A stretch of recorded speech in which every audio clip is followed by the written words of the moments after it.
किसी भी ऑर्गेनाइजेशन में दो टाइप के ग्रुप आपको मिलेंगे, एक फॉर्मल ग्रुप होता है और एक इनफॉर्मल ग्रुप होता है। तो ये दोनों हमने प्रीवियस वीडियो में डिस्कस कर लिया, आप वहाँ पे देख सकते हैं। तो फॉर्मल ग्रुप बनाने के लिए जो है वो ऑर्गेनाइजेशन खुद जो है ऑर्गेनाइजेशन के नॉर्म्स के अकॉर्डिंग फॉर्मल ग्रुप डेवलप करती है। तो ग्रुप फॉर्मेशन का क्या प्रोसेस है फॉर्मल ग्रुप डेवलपमेंट करने के लिए, उसके ऊपर वीडियो बना हुआ है, आपको नीचे डिस्क्रिप्शन में लिंक मिल जाएगा। यहाँ पे हम बात करेंगे कि इनफॉर्मल ग्रुप वो कैसे बनते हैं। तो इसके लिए चार थ्योरी जो है दी गई है, थ्योरीज ऑफ ग्रुप फॉर्मेशन की चार इंपॉर्टेंट थ्योरीज हैं कि कैसे जो है इनफॉर्मल ग्रुप ऑर्गेनाइजेशन में बन जाते हैं। तो सबसे पहले आता है प्रोपेनक्यूटी थ्योरी। तो प्रोपेनक्यूटी का मतलब होता है नियरनेस। तो आपने देखा होगा कि जब किसी कॉलेज में, ऑफिस में या फिर किसी कंपनी में, ऑर्गेनाइजेशन में जिस डिपार्टमेंट पे लोग आपस में एक जगह पे कॉमन जगह पे प्लेस पे बैठ के काम कर रहे होते हैं, तो उनके बीच में ग्रुपिंग हो जाती है। ऑटोमेटिक है कि अगर आप साथ में एक क्लास में हैं, साथ में किसी एक डिपार्टमेंट में काम कर रहे हैं, एक ही टेबल पे बैठ के काम कर रहे हैं, तो आपके बीच में ग्रुप फॉर्म हो जाता है। तो यही प्रोपेनक्यूटी थ्योरी कहता है, गिवन बाय थियोडोर न्यूकोम। उन्होंने बोला कि जो ग्रुप फॉर्मेशन प्रोसेस होता है is based on the nearness. और प्रोपेनक्यूटी का मतलब भी क्या होता है,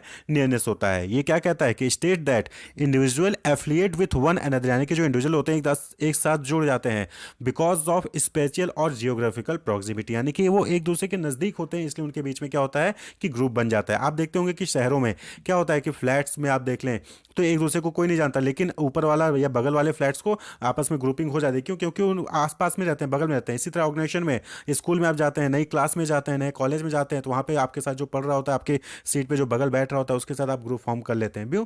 क्योंकि ये नियरनेस होता है। तो ये मतलब एक कॉन्सेप्ट है, बहुत सारे ग्रुप फॉर्मेशन के अलग अलग कॉन्सेप्ट होते हैं, तो उनमें से एक रीजन है नियरनेस, यानी कि आप जब नजदीक होते हैं तो आप ग्रुप फॉर्म कर लेते हैं। Individual working together in organisation tend to form group more easily as compare to with individuals working relatively at a distance place, यानी कि आप जिसके साथ काम कर रहे हो उसके साथ आप ग्रुप इजली बना लेते हो देन कंपेयर टू अदर्स, यानी कि जो दूसरे कहीं दूसरे कॉलेज में पढ़ रहा है या फिर दूसरे ऑर्गेनाइजेशन में काम कर रहा है, उसके साथ आपकी ग्रुपिंग इतनी जल्दी नहीं होगी जितनी जल्दी जिसके साथ आप काम कर रहे हो उसके साथ हो जाती है। वहीं पे दूसरी थ्योरी है हॉमन्स इंटरेक्शन थ्योरी। तो यहाँ पे इन्होंने बोला कि जब एक टाइप की एक्टिविटीज़ पे परफॉर्म करते हैं कुछ लोग, तो उनके बीच में इंटरेक्शन बढ़ता है, और जब इंटरेक्शन बढ़ता है तो उनके अंदर सेंटिमेंट्स डेवलप होते हैं और फिर उनके अंदर ग्रुप फॉर्मेशन हो जाता है। तो ये जो थ्योरी है ये बोला कि जॉर्ज सी हॉमन्स ने दिया है, based on activity, interaction and sentiment, जैसा कि आप फिगर में देख रहे हैं।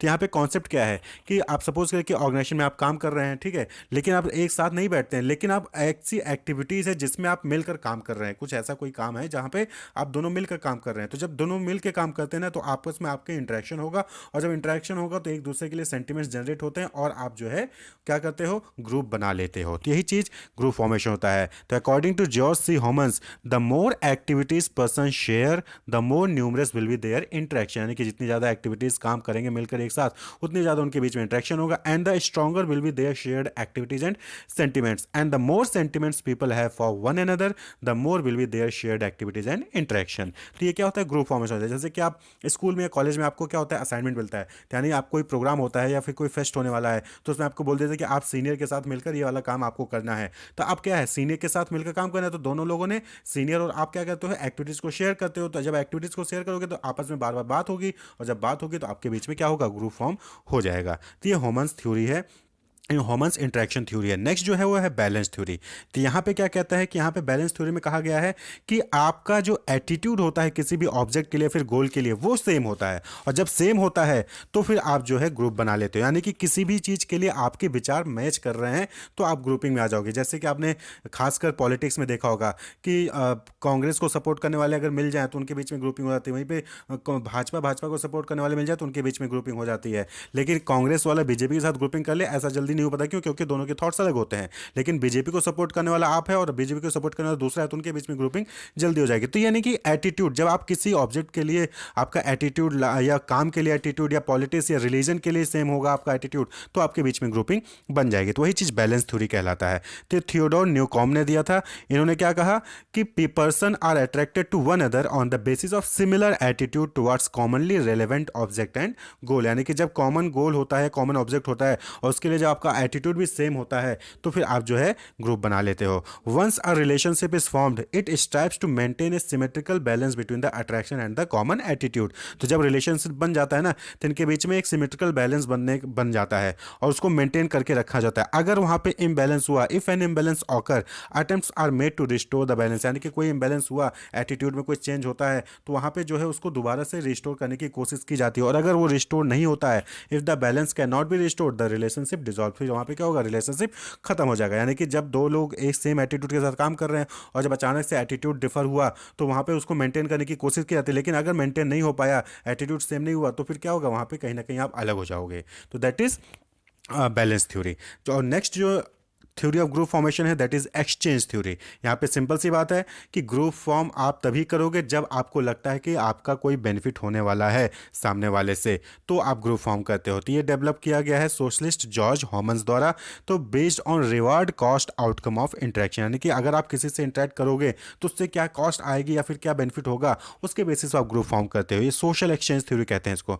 To be attracted towards a group, a person thinks in terms of what he will get in exchange of interaction with the group member. यानी कि किसी भी ग्रुप में अगर आप जुड़ते हो या फिर आप कोई ग्रुप फॉर्म करते हो तो उससे आपको क्या बेनिफिट होगा, इसके बेसिस पे जो है आप ग्रुप फॉर्मेशन करते हो। According to this theory people weigh the potential benefit and risk of social relationship. यानी कि अगर आप किसी के साथ रिलेशनशिप में जाते हो, ग्रुप बनाते हो, तो उससे क्या बेनिफिट हो सकता है, क्या रिस्क हो सकता है, उसको आप वेट करते हो और उसके बाद फिर जो आप ग्रुप फॉर्म करते हो। तो this theory is a minimum positive level of an outcome must exist in order for attraction और एफिलिएशन टू टेक प्लेस। यानी कि एक थ्योरी क्या कहती है कि कुछ ना कुछ वहाँ पे बेनिफिट होना चाहिए, ठीक है। Rewards greater than the cost, यानी कि जो भी कॉस्ट आ रही है उसके साथ जुड़ने की उससे ज़्यादा रिवॉर्ड होना चाहिए, तभी लोग ग्रुप में आते हैं, वरना ग्रुप में नहीं आते हैं। Rewards from interaction gratify needs while cost incur anxiety frustration embarrassment and fatigue. तो यहाँ पे क्या है कि जो रिवॉर्ड होगा, यानी कि ग्रुप में जब कोई जुड़ता है तो वहाँ पे आपकी कोई ना कोई नीड ऐसी होगी जो ग्रेटिफाई होती है, फुलफिल होती है। वहीं पे कॉस्ट क्या हो सकता है उस ग्रुप से जुड़ने से आपके अंदर एंग्जाइटी आ गई,